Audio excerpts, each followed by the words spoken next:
Good morning. Good morning. It's 2:45 a.m. It's one of those beautiful Monday mornings, start to the week. I woke up with something on my mind.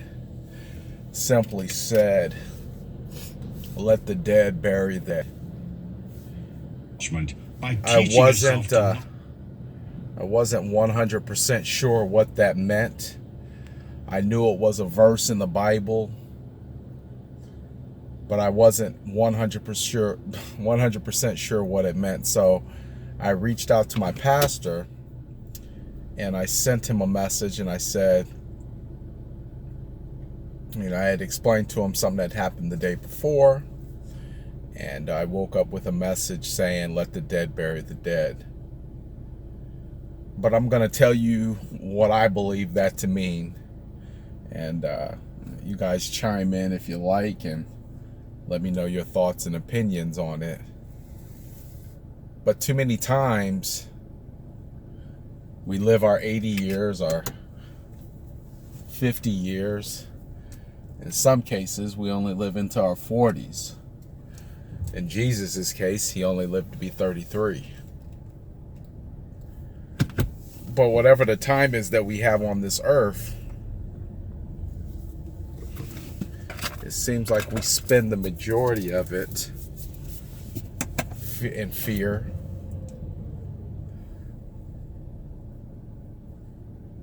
and anxiety, wanting to take chances, wanting to take risk, wanting to go out on a limb, wanting to be the very best, right? But something inside holds us back. So therefore, we come up short of living by about this much. Because think about it. Really, what's living if it's not fulfilling or doing everything that you want? I'm saying within reason. Obviously, if you want to live a nice, good life, you have to eat and exercise and do all those things that keep this rigid body going, right? Because we all know that the spirit can be in great shape, but the body, if it can't physically hold up, well, you'll just be a happy spirit sitting in your little lazy boy chair or your rocker or on your little scoot around, right? So when I say living and being able to live however you want, it's within boundaries. It's within the contents of what I'm saying. You have to still do things that are going to keep you in a position to stand upright. I never forget when I heard Les Brown say, some people die at 80, but they get buried in their 30s.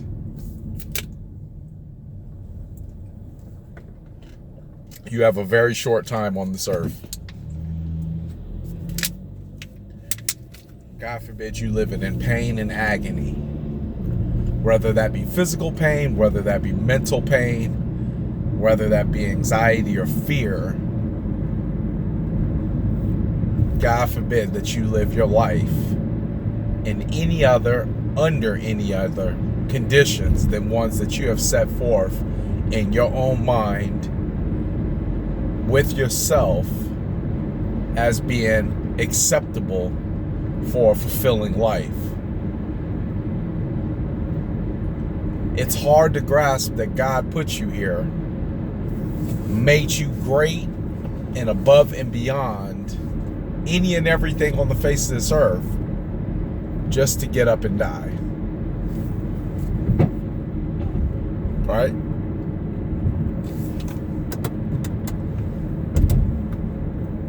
I mean, I guess that could be a possibility. But why? I personally wouldn't make anything by hand that I had no intentions on enjoying seeing its progress. I built a car from scratch. The intention was to enjoy it. to marvel at it,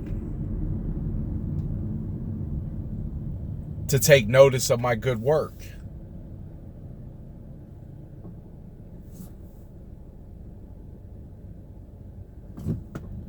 But you would squander away something like a day. No. You would squander something away like a minute on fear and procrastination. When everything and everybody that you look at, that you admire, you embody the same thing that they do. The same abilities, the same skills. And yet they're fulfilling every part of their life. And you're just watching them as if it's entertainment. It's something you can't have.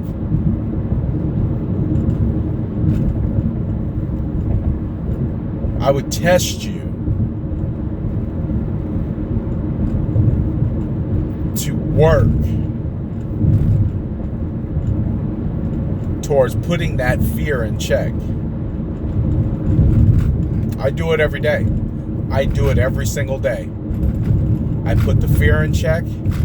I put my ego in check.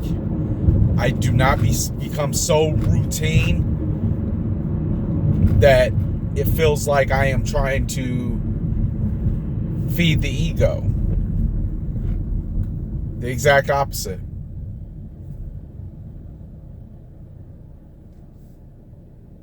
But you have to be conscious. You have to be mindful. You have to be aware of what's happening when it's happening. There was, and some of the craziest things, I've been getting a phone call from some number. I don't know what it is, and it's saying that they want to pray for me and that there's evils and principalities coming at me, and it sounds a little creepy. But then on one of my little messenger lines, there's pornography coming at me that never used to come at me, because I know right now that's something that I'm fighting through, and I'm having a good fight because it's not my battle. That's my spirit and my soul trying to win ownership. And I much rather give it to my spirit than give it to my soul that is wrapped up and tied up in a bunch of emotions that are up and down like a barometer on a weather meter.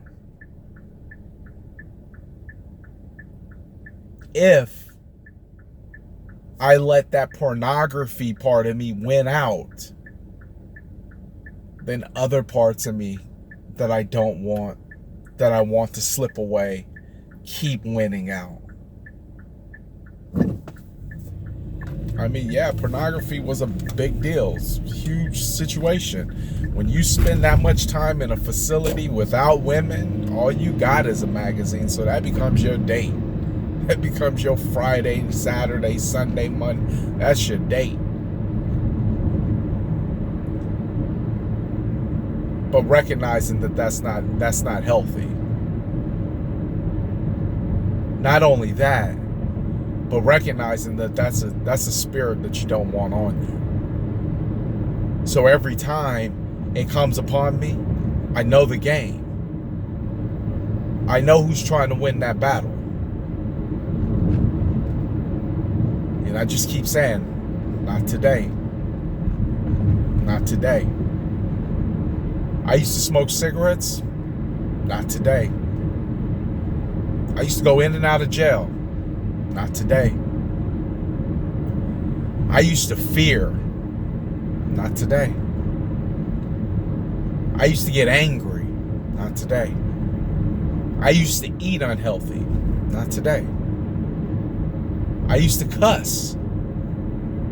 Still working on it. I used to be late to my appointments. Not today. You got to develop something inside of you that recognizes what's coming at you